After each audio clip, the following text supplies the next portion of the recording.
Commissioners. A reminder to you all that we are recording tonight's program. I am Kathryn Hedgepeth, President of the Lower Cape Fear League. As a nonpartisan political organization, the League encourages informed, active involvement in government. We do not endorse candidates or support political parties. We do defend democracy by empowering voters through programs like tonight's forum and our national site for candidate information, vote411.org, where you can hear from the candidates in their own unedited words. And we encourage you to look at Vote 411 for all candidate information. If you would like to be better informed on issues impacting the Lower Cape Fear, I encourage you to visit our website, lwvlcf.org,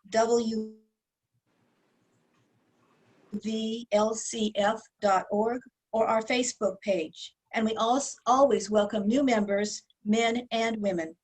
Tonight's forum is co-sponsored by the YWCA of the Lower Cape Fear and Coastal Review Online, which is published by the North Carolina Coastal Federation. I'd like to welcome Mark Hibbs, Director of Coastal Review Online, and Velva Jenkins, CEO of the YWCA, to speak briefly about their organization. Velva, you're on. And I lost her. You're going to have to unmute. There you go. Good evening, everyone. And thank you for joining us for our forum this evening. I am Velva Jenkins, the CEO of the YWCA of Lower Cape Fear, and our mission is to eliminate racism and empower women. And we're hoping that this opportunity for you to share your candidate's view tonight will help bring out the vote and get people involved in this process. Again, thank you for coming. Thank you, Velva. And Mark, would you like to say a few words? Certainly. I'm Mark Hibbs. I'm editor at Coastal Review Online. We're a daily nonprofit news service published Monday through Friday at coastalreview.org. We cover environmental news as it pertains to the North Carolina coast, at cultural issues, history stories, features, science news, all related to North Carolina's 20 coastal counties. We're pleased to be sponsors of the League's forums this year, and we wish you the best. Thank you for joining us, and please visit coastalreview.org. Thank you. Thank you, Mark. And now it is time to hear directly from the candidates. Our moderator is Carole Ellis, Chair of the New Hanover County Voters Services Committee. Carole, the podium is yours. Thank you, Kathryn. Good evening, candidates for New Hanover County Commission. We appreciate your willingness to take on the responsibility of making policy for our county government. In November, voters will have the opportunity to fill 3 seats on the Commissioners Board. All candidates for the County Commission were issued invitations to this forum. Tonight, the candidates present are Jonathan Barfield, Leslie Cohen, Deb Hayes, Kyle Horton, and Skip Watkins. The format for the forum tonight will be as follows. Each candidate will have a minute for an opening statement. Then I will ask questions and the candidates will have 1 minute to answer.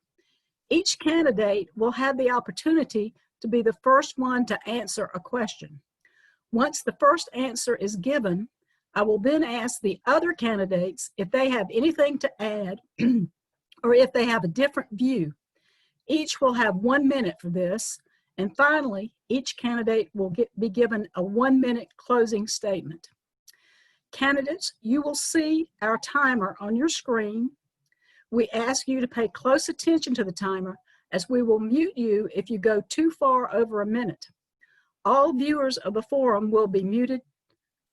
Chat will be open and will be monitored, but no questions will be accepted from the public tonight. The session is being recorded on Zoom and Facebook Live. If technical issues occur during the forum and you cannot be heard, we will repair and reset the timer. If a candidate cannot see the timer due to tech issues, an audio chime will be sounded. With that, candidates, let us begin.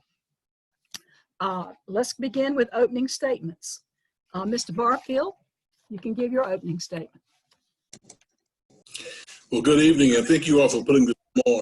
I've been honored for the past almost 12 years to serve as one of your 5 county commissioners. My theme is simply this: proven trusted leadership. My favorite author, John Maxwell, says it best, that everything rises and falls on leadership. I've been privileged to serve as chairman of the Board of Commissioners on 4 separate occasions and vice chair for 3 separate occasions, as well as serving on state and national boards. The one thing that I've learned throughout the last 12 years is the power of collaboration, the power of diversity of thought, the power of listening more than speaking, and the power of team. I recognize that this county has grown by leaps and bounds. Having grown up in this community, seeing my father, Jonathan Joe Barfield Sr., serve on the Board of County Commissioners for 12 years definitely gave me an inspiration to want to serve this community in a greater capacity. I'm looking forward to the questions tonight and looking forward to serving for another 4 years. Thank you. All right, Ms. Cohen. Unmute yourself. You would think I had done this before, maybe. I'm Leslie Cohen. This is my second foray into politics. My first run was in 2018 when I challenged Holly Grange for House Seat 20. I had planned to run for that seat again, but when the legislature moved the lines, I was no longer in the district. And I took a little time, stepped back with my team, and discussed where I felt I could best serve. As I was doing this was right as the hospital issue was coming up, when Wave Transit was defunded, and lots of other things going on in the county, and I felt like this is the place that I could best serve my community. So I decided that the county commission was the place for me. I look forward to an opportunity to serve, to make our board more transparent and more accessible to the community and to the voters. So I hope I have the opportunity to serve you. Thanks. All right, Ms. Hayes. Thank you very much, and appreciate everyone coming together and putting on this forum for us tonight. I am Deb Hayes. I am a mother, I'm a grandmother, and I am a passionate public servant. Having lived here for 25 years, I hit the ground running and have not stopped serving the community and giving back. I have proven leadership and dedication skills, a depth of experience, and I also have taken actions to understand what the issues in the community are and how we need to go about working through them for the betterment of all of our community. I'm positive, I'm knowledgeable, I'm experienced, but my dedication is to the citizens, listening to the citizens, responding to the citizens. To me, it is all about our residents. It's about people, not politics. I am Deb Hayes, and thank you so much for allowing us to be here tonight and share our ideas and thoughts about how the county should move forward. Thank you. Ms. Horton. I'm Dr. Kyle Horton, and I'm so proud to be running for the county commission. In this really trying time, I think COVID and the challenges both in the public health sphere and on our economy have brought to light that our county just hasn't been living up to the model of good governance in the way that we espouse to be. And so what I hope to bring to the table is my clinical experience to the public health sphere, but also my understanding that our health and safety is fundamentally at odds in many cases with our development plan, and that there are new challenges in terms of growth that are further going to tax our infrastructure. And so what I'm really looking to bring is a fresh perspective, but this fundamental understanding as a physician and as a previous clinician and a citizen of this community that we need to make smarter decisions about development and grow in a healthier and safer way going forward that recognizes both the challenges that COVID brought to light and the impact on our economy. Thank you. Thank you, Mr. Watkins. Good evening, and thank you to the League of Women Voters, and a nod to my past friend, Myrna Wexler, who is a great member of your organization. Many of y'all know her, miss her dearly. You know, my name's Skip Watkins. I was a county commissioner from 2014 to 2018. I was not successful in my reelection bid. I was asked recently why I'm the best candidate, and with my nod to Commissioner Barfield, he and I are the only two of the running candidates that have actually sat in that chair. During that entire time, during my incumbency and even post my incumbency, I've kept up with the local issues. So I know what's going on, and should the citizens choose to put me back in the chair, I'll be able to hit the ground running. My issues are, quite frankly, a safe, strong education process. When we came on board, the budgeting for the school board had been pretty stagnant at $61 million for several years, and we got in and we ended up with over 70 million, 20-some% increase, and it's still going on today. People don't realize we subsidize so much of the teacher's pay, and that we have a per student stipend that we put on an annual basis. I was the commissioner. Your time is up. I'm sorry. You didn't give me a one. You didn't start me off. Yeah, I did, and it went off. All right, bye. Sorry. You'll have another chance. All right. Now we're ready for the questioning, and Mr. Barfield, you'll get the first question first. A number of counties across the state have adopted sustainability and clean energy plans with specific goals for 2030 and 2050. Do you support creating a clean energy plan to reduce greenhouse gas emissions in New Hanover County? Why or why not? Yes, indeed, I do. I was fortunate back in 2010 when our county was considered as a non-attainment county by the EPA based on SO2 emissions. Myself and Commissioner Rick Catlin and one of our county staffers went to DC and spoke with another person with the EPA, Lisa Jackson, who became the EPA director, about how do we mitigate our county being a non-attainment county. We work with southern states to shuttle their facility here, which they emitted quite a bit of SO2. We also closed the waste energy facility. We had Waste Tech that emitted some, and we got our levels below. We actually spent $75,000 to put up a couple of additional monitors to prove to the EPA that we were not. When it comes to clean water, clean air, we have definitely been ahead of the forefront, in my opinion, with county government in trying to make sure to protect our citizens here. We're in the process now of starting a stormwater management program to indeed eliminate stormwater from flooding the northern parts of our county and throughout the county. All right, does any other candidate have a comment or a concern about that particular question? Mr. Watkins? Thank you, and thank you to Commissioner Barfield, because he brought up something I was going to mention. I stood in many backyards, front yards with my boots on, and was able, with the fellow commissioners' cooperation, to spearhead the stormwater program, which was initiated this past July 1, but initiated in the studies under my original incumbency. As far as the clean air, we've had several meetings about industries, which quite frankly were out of our jurisdiction, but still we listened to citizens. We met at Wilmington Business Development about one that people were concerned about particular stuff in the air. But I'd be glad to work with the state regulatory authorities, which actually do have the regulatory authority over us, but we can always encourage, we can always do better. So whether we're in the federal, state, or local level, we can all take better care of our environment. And thank you for your time. All right, anybody else have a comment on that? I'd like to weigh in, please. Go ahead. I think we need to look at a clean energy initiative not only as an opportunity to do something for our environment, but also to integrate that into our economic development. We are in a perfect position for solar, for wind, for all kinds of green energy, and we need to look at encouraging those sorts of industries to come here and bring those green jobs, good paying jobs to New Hanover County.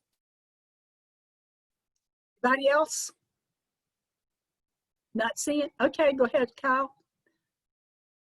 Ms. Horton? Yes, and to add to Leslie's point, I mean, I think what we're seeing on the West Coast is that climate is actually a crisis, that the West Coast, many of our towns are on fire literally because of reckless energy. I have a personal connection to the loss of life with the Deepwater Horizon and our decisions to pursue offshore drilling in areas in the Gulf. And so it's a very personal issue to me that our energy policies and our decisions should be healthy and safe for the future. Ms. Hayes, any comment? I would, All right, well, I would like to comment. I'm sorry. all right, go May I ahead. comment, please? Thank Yes. you. And I would like to say that I absolutely agree. And yes, we do need a clean energy plan. And I do think that it starts right here at home. It starts with the county, New Hanover County, and all of our vehicles. We need to take a look at what we need to do in order to transfer them all over to stop and reduce, at least reduce, if not stop, all these negative effects on our environment. That is our truest, biggest jewel, is what we have here, and we need to preserve it and we need to protect it. And it needs to start with us. Thank you. The next question, Ms. Cohen, well, you could begin.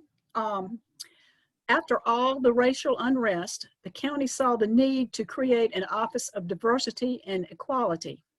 Do you support this move? And if so, what will be your role to ensure the success of this office's objectives?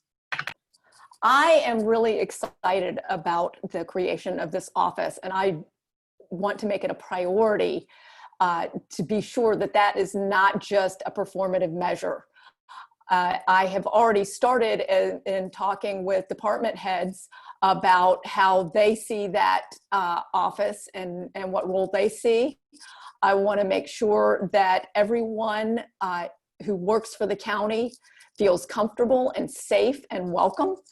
And wherever that environment is not present currently, where the culture is not working in that way, make sure that we are able to do that. I would also like to see us add an LGBT liaison to that office so that we can be sure that we're reaching all people who are marginalized in the New Hanover County area. Anybody else have a comment? All right, go ahead, Ms. Hayes. Yes, I do. I had Skip here. I wave, but it's hard sometimes. Well, so did she, so Yeah. you go ahead and then Start the next. clock now. All right. Yep, start the clock.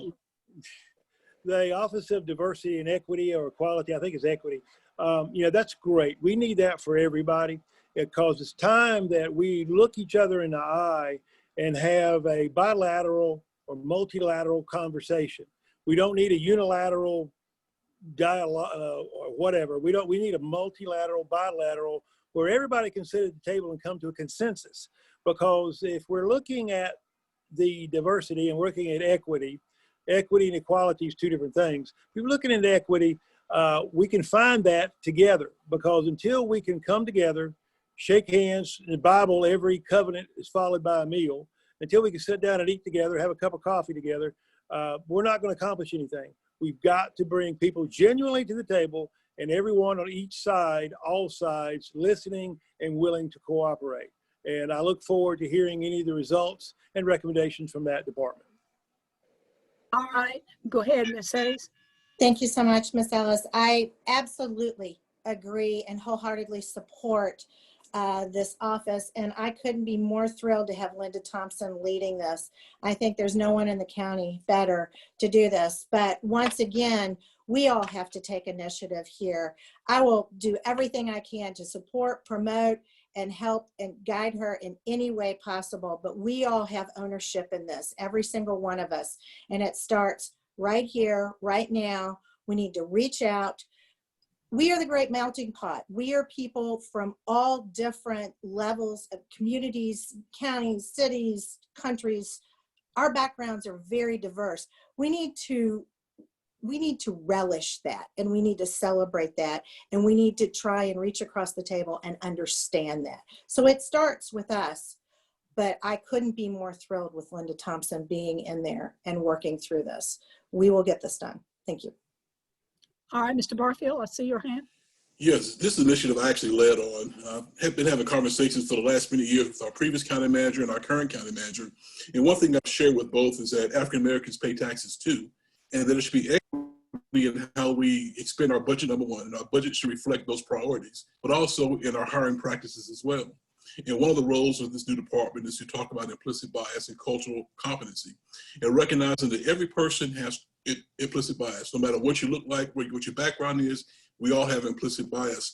but how does that parlay into the workforce? How does that parlay into when we're dealing with the public, and making sure that our employees countywide know how to treat each other, number one, but also those that are outside of county government coming in as citizens, as well as working with our sheriff's department, making sure that those deputies understand when they work with someone, whether they're LGBTQ, African American, Hispanic, or whatever, that they need to treat everyone the same.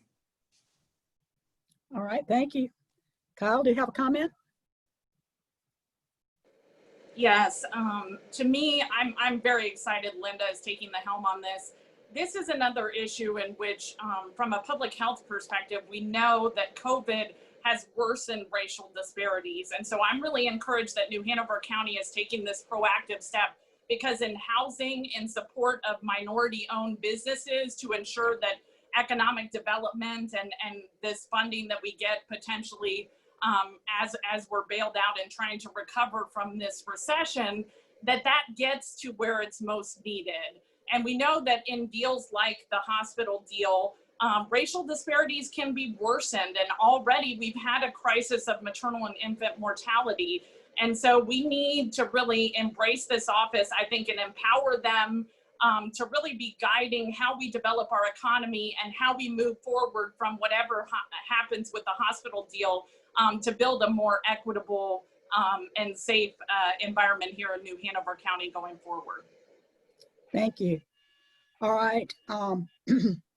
Ms. Hayes, you're first on this next question. Carol, can I just ask if people can hear the timer now?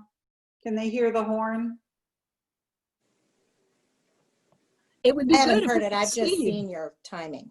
So. Okay. I haven't heard the horn either. We're just having to watch the monitor.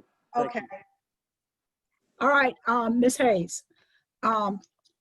Should the current commissioners vote to approve the sale of our hospital to Novant Health and a community foundation is organized, how would you prioritize funding, and what are your pet projects, and how would you handle who gets appointed to the board?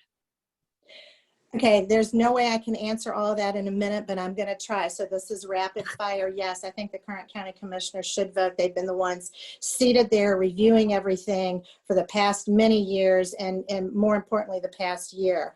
I do think we need to, one thing that's major is maintain local control, which is exactly what is in the plan right now for the board and also for the endowment.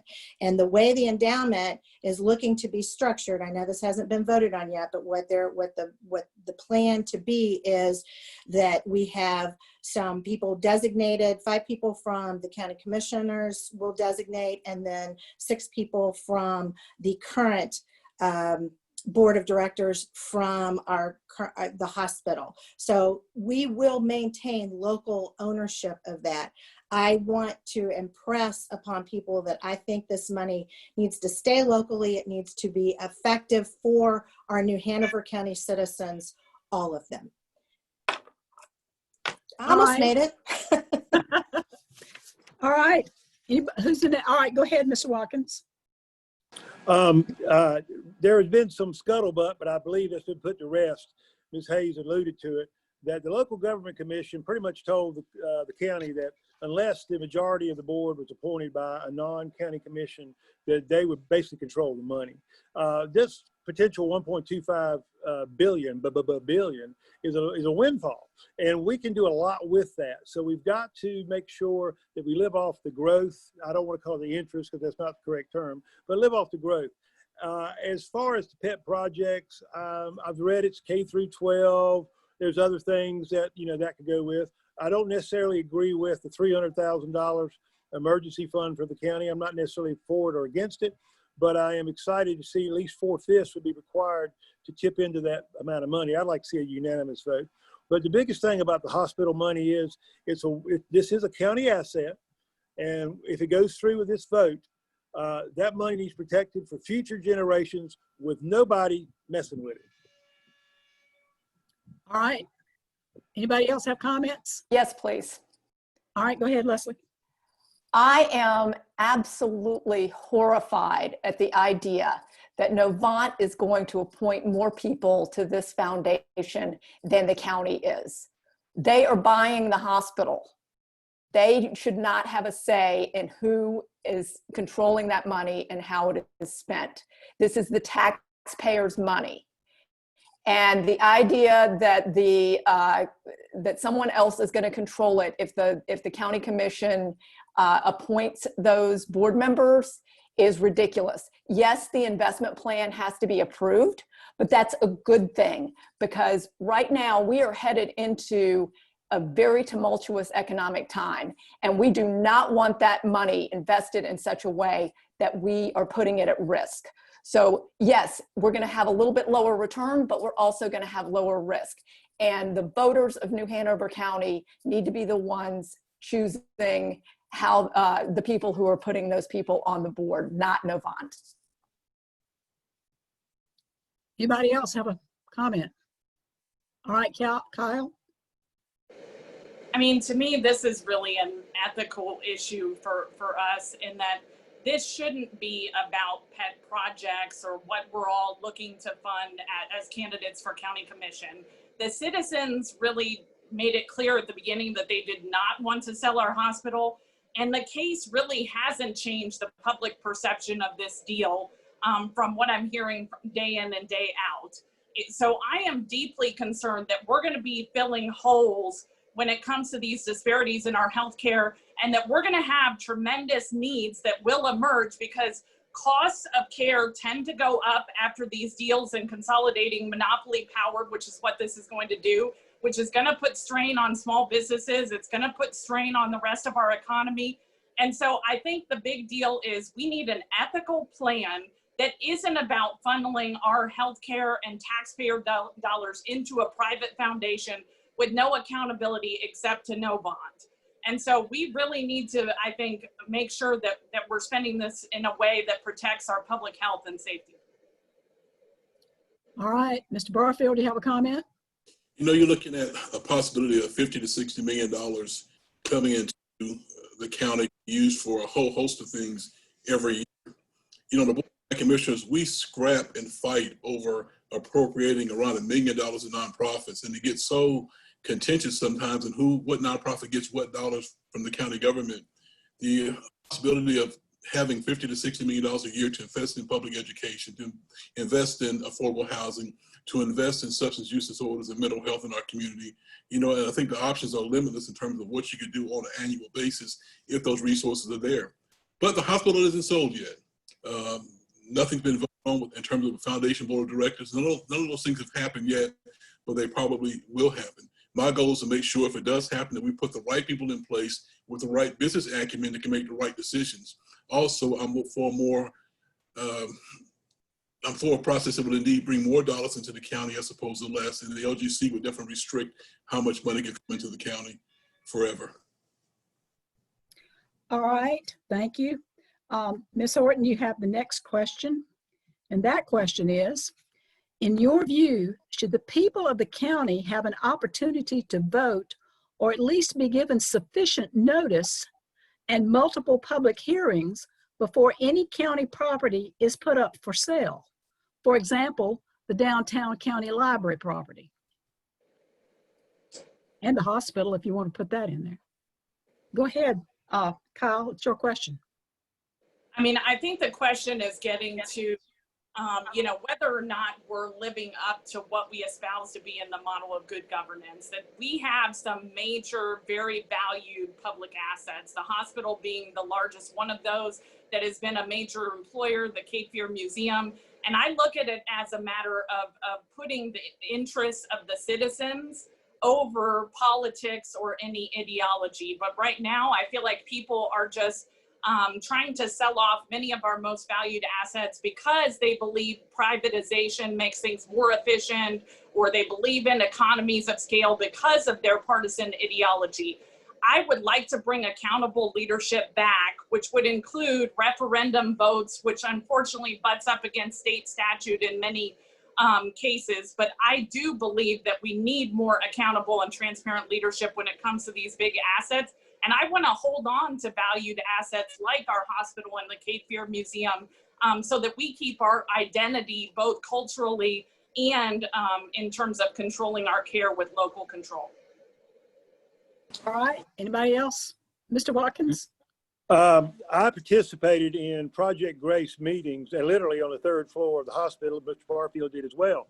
And so I believe that the opportunity, plus at the county commission, as long as it's not on the agenda, anyone can speak about an issue that's not on the agenda. So there's opportunities, and there was dialogue on Project Grace. Looks like Project Grace right now is on hold. And quite frankly, I'm not a big fan of public-private partnerships because I don't believe the government should be in conflict with within commercial entities. But the Project Grace property was, quite frankly, assets that could have generated taxpayer dollars and contributed growth to not only the county but downtown. As far as the hospital, the PAG group had so many public meetings. Whether people like the current outcome or potential outcome, you know, the meetings were there, the opportunity to speak were there, and this opportunity still exists because, as Mr. Barfield alluded to, the vote has not been decided yet. Thank you for your time. All right, anybody else have a comment? Leslie? I think anytime we can have more public input into our government, it is better. And as Kyle said, with referendums, we're kind of coming up against the state statutes, and we can't really do that, but we can have non-binding referendums and find out how people really feel about these issues. I think right now people in New Hanover County feel a disconnect. They don't feel heard. They don't feel welcome to participate. And I think that is a culture that we need to change. The first thing that I will do after I'm sworn in is move to change our meetings from 4 o'clock in the afternoon to 6 o'clock to give people a better opportunity to be there. Also reschedule those agenda review meetings and televise those so people have more opportunities to know what's going on with the commission and to interact with us. Mr. Barfield? You know, we have a representative form of government where the citizens vote to elect individuals that will make decisions on their behalf. And that's the foundation of, to me, of the United States of America, with the Congress, with our General Assembly in Raleigh, and at the local level with county and city government. You know, we have given land away to Habitat for Humanity to build homes. We just gave 15 acres of land to them in Wrightsboro. I couldn't imagine having a referendum to indeed help those nonprofits. At the same time, we sold the previous health department to the hospital for $19 million that gave us money to build a new health and human services building at a cost of $21 million, which means that the taxpayers came out of pocket $2 million to build a building that's going to create greater synergy between two fantastic departments. And I couldn't imagine having put that on referendum either, to do a real business deal that would help advance the cause of Hanover County. At the same time, there was significant conversation around Project Grace. I went to many community meetings that we had at the downtown library where citizens had the opportunity to speak about their concerns, pro or con, for Project Grace, and the same with the hospital. Ms. Hayes? I would like to say thank you, Mr. Barfield. And we absolutely do have a representative government, and serving on the various commissions and boards and councils that I've served on, the people have opportunities to speak. They may not always know about it, so there's an opportunity for us to do a better job of getting that word out. But there is absolutely a design and set up for people to come and attend any meeting that they want, have a say in it, be a part of the public hearing, or at any county commission meeting, they can sign up to speak about something that they feel very strongly about. So we can't just constantly spin our wheels. We have to move forward. We need to move forward with the idea that the citizens are first, but we also elect people to make good judgment, good decisions, and that is the basis of our country and America. Thank you. All right. I believe, Mr. Watkins, you have the next question first. Yes, ma'am. And that question is, North Carolina coastal experience has shown that orderly large-scale development in areas with high water caused by soils that are permanently wet and prone to flood can best be handled by drainage districts. Will you actively pursue such a district in the undeveloped north and east of the county as a part of pre-development infrastructure in advance of extension of water, sewer, roads, and electric power? I can answer that very easily. I've already done that. Again, as I mentioned earlier, the stormwater program that was initiated in July, and I'm repeating myself, I know, but sometimes you just got to do it. I had a staff member say that I championed that. I don't want to take that credit because Mr. Barfield and 4 of the commissioners had to agree with me to go forward with that. But we have to do the storm. We have stormwater debris problem built up 15, 20 years. That carries over towards the coastal community as well. I mean, we're on the beach communities and our beach for nourishment. People sometimes say, hey, why do we do that? Well, we do it because it strengthens the integrity of our tax base and our tourism, which is our #1 industry. So yes, of course, I'll do everything in my power to maintain and improve drainage of water. But I'm gonna say this one time and one time only, next time I'm asked. We're on the coast. We're downstream. Water runs downhill. We have a hurricane. There's some things we've chosen to live here. There's some things we just cannot manage. Thank you. Ms. Hayes? Thank you. Yes, absolutely. But one of the things that we need to really address here through stormwater is our soil surveys. And that's the basis of everything that we do with construction or drainage districts, anything like that. Our soil surveys are based on 1970s. Soil changes, flow of soil changes, the compaction rates change. We need to update. That's the first thing that we need to do is update those soil surveys so that we know what we're dealing with. We know what the fields need to represent. We know how the drainage is going to flow through those soils so that we can appropriately and properly set up the drainage and move stormwater. Thank you. Anybody else? Mr. Barfield? You know, there's a phrase, how does an ant eat an elephant? One bite at a time. You know, for me, the first step is really putting the stormwater utility in place. We've received $4 million from the federal government to help start that process. It's going to cost the citizens in unincorporated parts of the county roughly $55 a year on their taxes to make this happen. We chose to not charge anyone this year due to the COVID-19 concerns and financial restraints on individuals, and we're going to fund that ourselves. But I think moving forward, once that utility is in place, it's definitely going to help ease the strain on flooding in the northern parts of our county for sure. And then recognizing, working with the Army Corps of Engineers, looking at those areas with their wetlands and making sure that we're not building and developing on those wetland areas, and also mitigating other issues that may cause, you know, flooding in other parts of our community as well. But I'm really excited about the stormwater utility and what it may mean for our community moving forward, and it will be something that will be here perpetually. Leslie or Kyle, any comment? All right, next question then goes back to Mr. Barfield first. And that question is, private sector childcare averages $8,000 to $10,000 a year in our area, which is over 17% of an average family's income. What should the county government do to increase access to quality, affordable childcare and early childhood education for lower income families? Well, I'm thankful that we allocated dollars from the CARES Act to help individuals with child care. But many moons ago, our county commission allocated roughly $300,000 a year to our DSS budget to help offset the cost of daycare for working mothers and working fathers. And through the wisdom of the majority of the board, those dollars were taken away, much to my disappointment and dismay. At the same time, DSS, through its funds from the federal government and from the state government, provides well over 1,000 children with daycare on a daily basis, and they're footing the bill for that. DSS is the #1 economic generator in county government. When you look at food stamps that's being distributed, daycare assistance that's being distributed to all the daycares in our community, they are truly an economic development hub in our community. Anybody else? No? Okay, then Leslie. Oh, Ms. Hayes, did you have a comment? Go ahead. I think Leslie was first. I didn't see Did her Leslie hand, have a comment? sorry. I just want to say that taking care of families so that they can take care of themselves is a priority. If we want people who are experiencing poverty to be able to advance, to get a better job, to educate themselves, to support their families, then we have to give them the support that they need to do that. So I would love to see that program that Jonathan was talking about reenacted.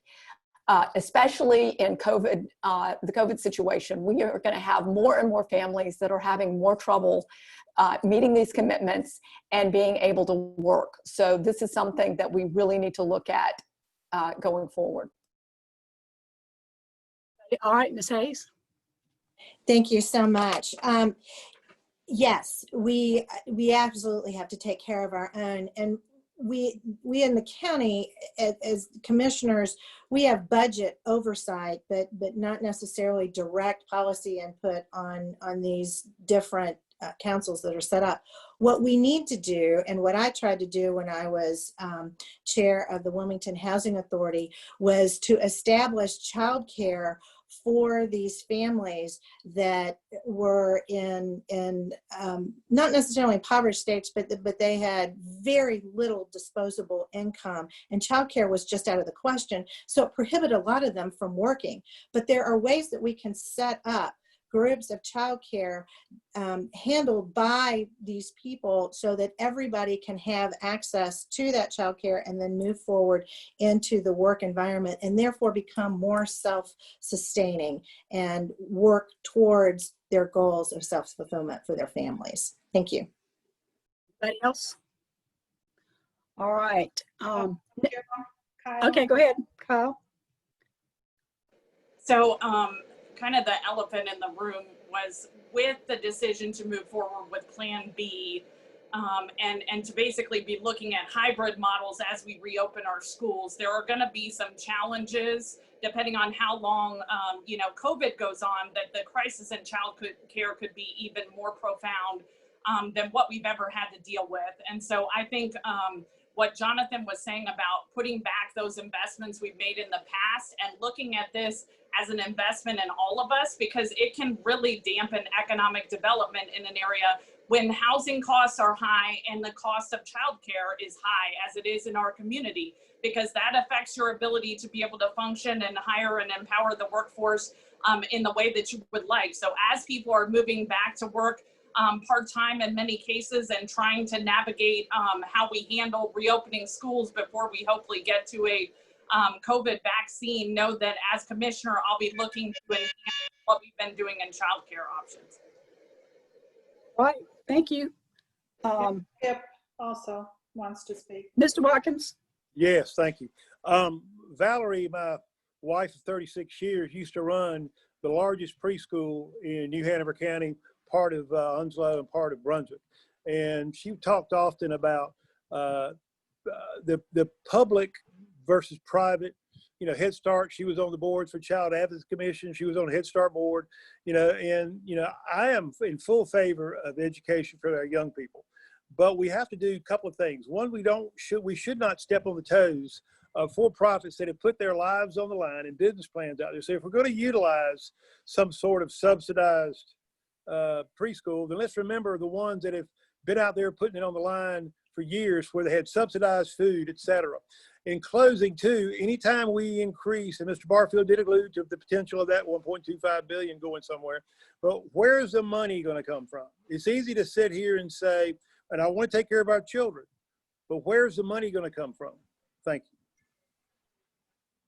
All right, thank you. The next question is, the county recently stopped funding its portion of the Wilmington transit system.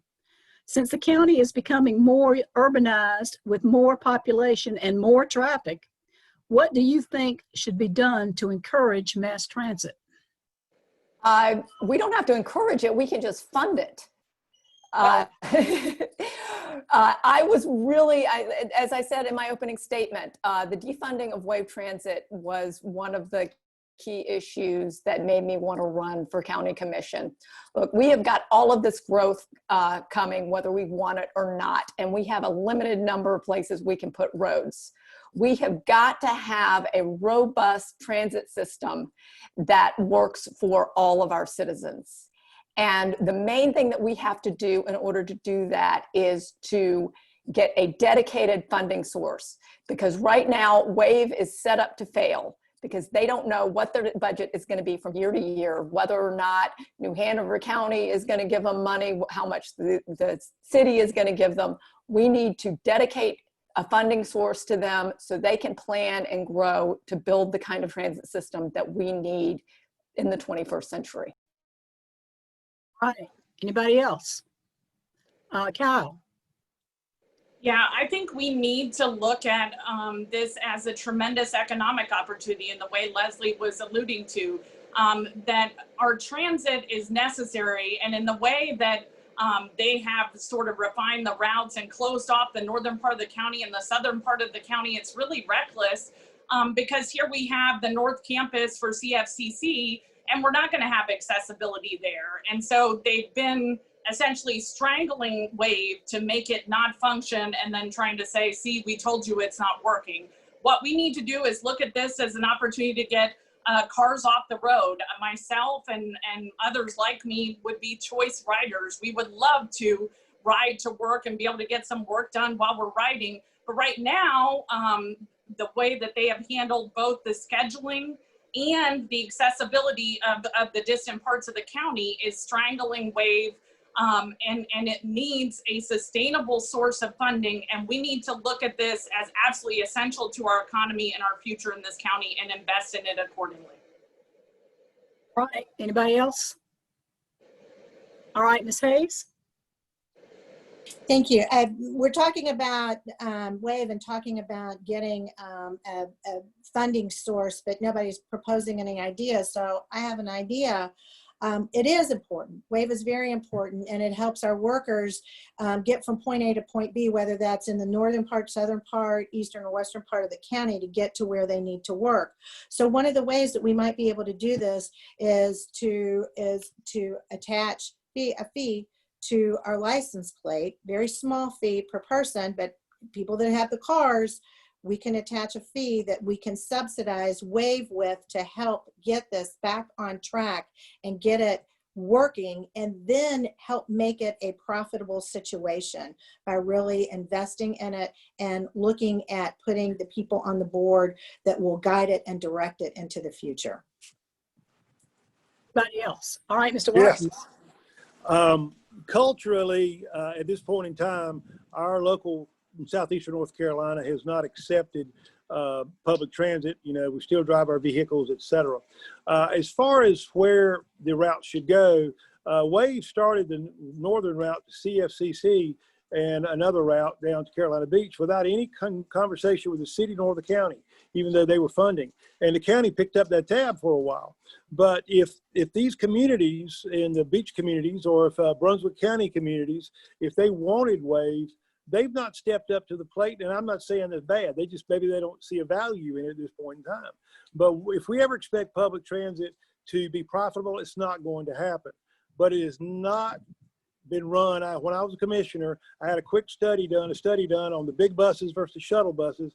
The shuttle buses were the most efficient, repair, etc., maintenance, you know, ongoing operation, but they still drive the dinosaurs. And I followed them, and those occupancy rates, rider rates are low. Thank you. All right, Mr. Barfield, any comment? Public transportation is really the lifeblood of any major metro city. And we are that metro city in eastern North Carolina for sure. I served on the WAVE board for just over 11 years and was abruptly removed. That whole board was disbanded and new cast of players put in place with the goal of really to shrink the service area that WAVE provides. You know, in any robust community, the way that you increase transit, increase riders is by having a decreased wait time. In most cities, you're going to have a bus come every 20 minutes. Here in New Hanover County, the buses come every 60 minutes, which really eliminates the goal of having choice riders there. The county itself, when they signed the agreement with the city to indeed make WAVE transit, was really just paying for a service. The county used to provide service for individuals getting Medicaid transportation, and they partner with WAVE to indeed provide those services. So all we really paid for is what we've been getting. We've not really taken a real look at investing additional dollars in to make WAVE sustainable long-term, and that's something we need to do. Also, we need to hire back the previous that was abruptly let go. All right, the next question, and this goes to Ms. Hayes, I believe.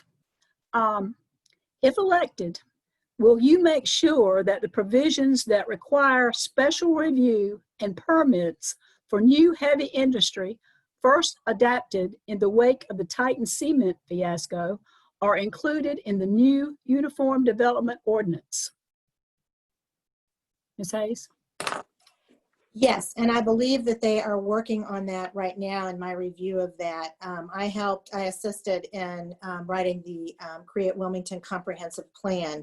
And most of that has very specific parts in it about having the building and the directing in that. So I do think that a review process is critical. We need to make sure that where we are building is in the correct site.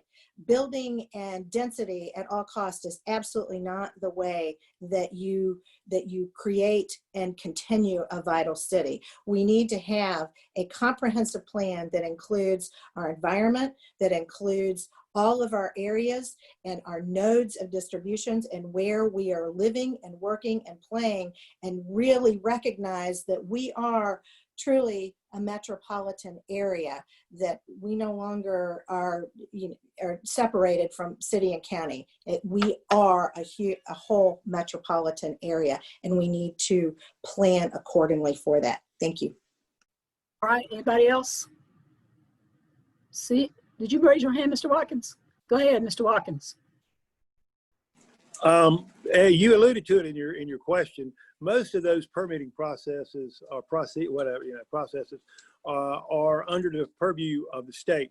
And so, but however, the county should, in every instance possible, put the input our concern for the environment. Recently, back a few years ago, we had the water and sewer run up Highway 421 for industrial use. We have to remember, everybody wants to really pretty jobs. Everybody wants to be, Silicon Valley, et cetera, and nothing make me happier. But we have to remember, we need a balanced economy. We need, I need a mechanic to change my oil. I need a dentist to clean a dentist to put my fillings in. So we need everything from both ends of the spectrum, blue collar and white collar. But yes, I'd have no problem passing on opinions to the state. But again, the question revolves mainly around state permitting. Thank you. Mr. Barfield. The answer to your question is yes. I ran the first time in 2008, and the big topic then was Titan cement and what would happen if industry like that came into one of our I-1 or I-2 districts. And Titan was going to be located in the Castle Hayne area. As a realtor, I sold homes to individuals that live within a mile and a half of that facility. And my thought was, oh my goodness, what's going to happen when their air quality is indeed diminished because these particular matters going into the atmosphere. I also voted on the special use permit process to limit what can happen in our I-1 and I-2 districts. And the only two districts that we have are on 421, which is our industrial corridor, and in the Castle Hayne area. So indeed, I would definitely be in favor of making sure that we put the right policies in place in our UDO to give us additional oversight on the SUP process, because they can't go get an air quality permit if the SUP is not passed by local county government. So that's the first step. Thank you. All right, Kyle. Ms. Horton. Yes, we need to immediately readdress the UDO and ensure that we couldn't have a Chemars or an Invista or another Titan Cement come in, under some loophole into the I-2 corridor. And so I think it needs to be clear in terms of where we stand in that process, that our unique geology and geography of New Hanover County means that we're going to develop in ways that other areas aren't. And what we've seen is that, we're all having to pick up the tab for these big polluters, and that they are disproportionately locating in areas next to Black and brown communities. And that we need to use whatever tools that we have from an environmental justice standpoint to ensure that we have a healthy and safe community. Because we've only been catching things like methyl bromide emissions and everything because our citizens have been incredibly active. So I think we need to revisit the UDO, look at hiring more staff in the environmental health arena, and enhance the public input in that process instead of cutting it. All right. Leslie, you have any comment? Yes. So it is true that a lot of stuff comes down from Raleigh that we don't have control over, but we do not get to advocate in the UDO. That is the one place that we can control things over what Raleigh says, because we can zone our districts and we can decide what goes in, and we can set our special use permit process. And we absolutely need to look at that very, very closely and make sure we have the maximum amount of public input and the maximum power locally to stop these polluters from coming in. Because the reality is, if you can't breathe the air and you can't drink the water, all of this growth that we're talking about is not coming, and the rest of us aren't going to want to stay here either. Okay, this is the final question. What action, and this question is for Kyle to start with. What actions will you take to protect and expand the tree canopy in the unincorporated areas during development? For example, ensuring that fees charged for the felled trees are sufficient to replace and manage adequate numbers of canopy species.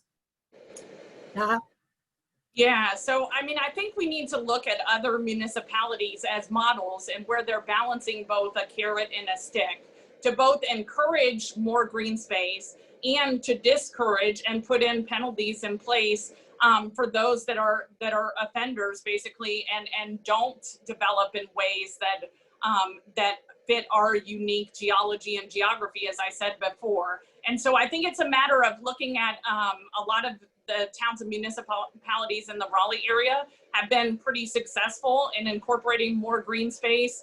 And it was a combination of both those incentives for green space and development, and then looking at essentially forcing those that are not complying with other density and other, clear cutting and restrictions, is that there are penalties in place for those that aren't honoring what we want out of our community. And I think that comes into our storm resiliency, as we need to look at this as fundamentally an issue when hurricanes are here. That is our carbon sink, and that is our safety from flooding. Leslie. I agree with everything that Kyle says, and I would also take it one step further and work to encourage builders to put in native species and non-invasive species, because we are seeing an awful lot of privets and other plants that come in and choke out our native species and are not the best choices to handle the water and flooding and all of that. So it's not, every tree is not created equal, and we need to, whenever possible, plant native species. Anybody else have a comment? Yo, Mr. me. Watkins? I do. Mr. Watkins? Hey there. Yeah, if I'm not mistaken, the county initiated a program with a 24-inch diameter bait tree to basically be preserved. Now, obviously, there could be remediation with certain conditions, but I also agree with Ms. Cohen about the native species. No disrespect, but we're not Charleston, and we don't need a bunch of palm trees sticking around here. We need oak trees, we need maples, we need stuff that pine trees, which, we need in local species. But I have no problem holding, because we're at a point in our development now, as you alluded earlier, the northern part of the county is probably the last frontier for us. And there's some opportunity for us now. And I do believe that the 24-inch, Mr. Barfield can confirm this, but I think the 24-inch diameter trees are already protected. And then we could also seek remediation. If not on the site, maybe somewhere else. But the trees, they clean the air, they hold the soil together. Everybody, hey, I'm a tree hugger. All right, anybody else? All right, all right, Mr. Barfield. Yeah, so we had a developer come to us this past year looking at putting a car wash in the Ogden area and taking out a significant number of oak trees. And the community was outraged that this was going to happen. And we got flooded with emails. And through that process, we actually passed a tree ordinance to protect oak trees. But my question was, what about the other trees in our community as well, and making sure that we're protecting all as many trees as we can? It's amazing how much developers pay to remediate trees that they've taken down. It's an enormous amount of money that they pay for that. But as many others have said, I'm a true tree lover. If you look at my backyard, there's nothing but trees back there, and I hang out in nature every day, and I want to preserve as many trees as we can. And it's just one thing that makes our community so indeed unique, especially those oak trees. Anybody else? All right, Ms. Hayes. Thank you. And yes, and what about the big oak tree at the corner of Market Street and Middlestown Loop? We all fought very hard to protect and keep that. And there are ways to develop so that we don't have to clear cut. But one of the things that we can do is Kyle Horton suggested looking at other municipalities where we can look at what the Wilmington Code has, which is much more stringent than the county. It's not 24 inch, it's much tighter on that.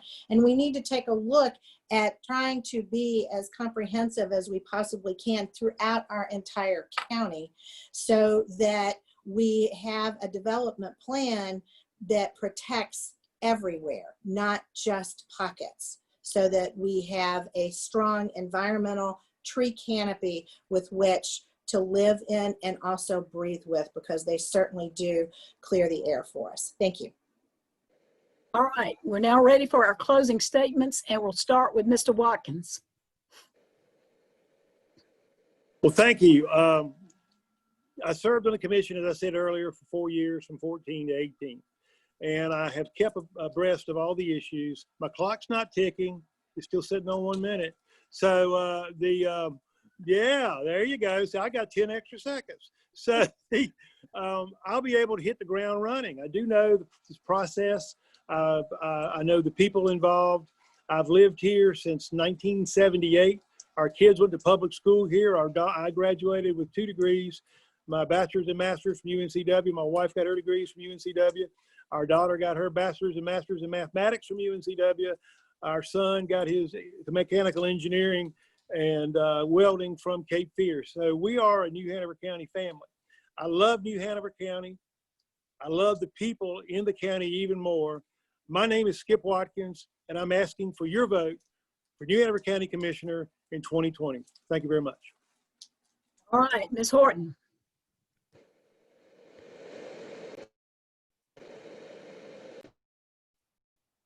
It's there.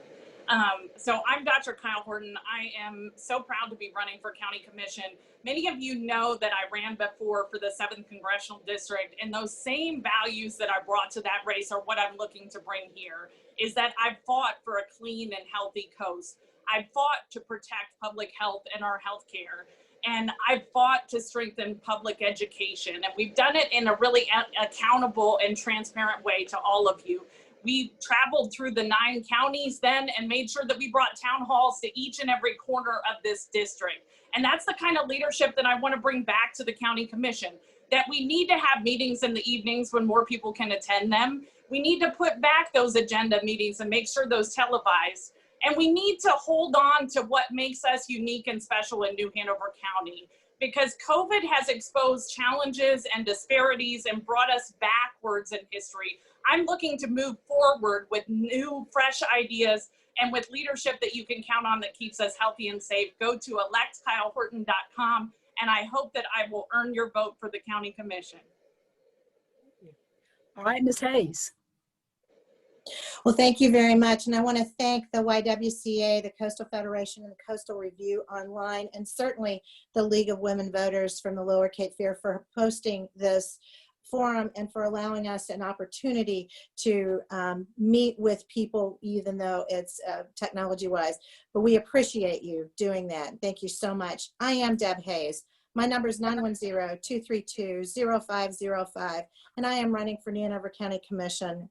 I am a passionate public servant and have been so for the 25 years that I've lived here, giving back, served on numerous commissions.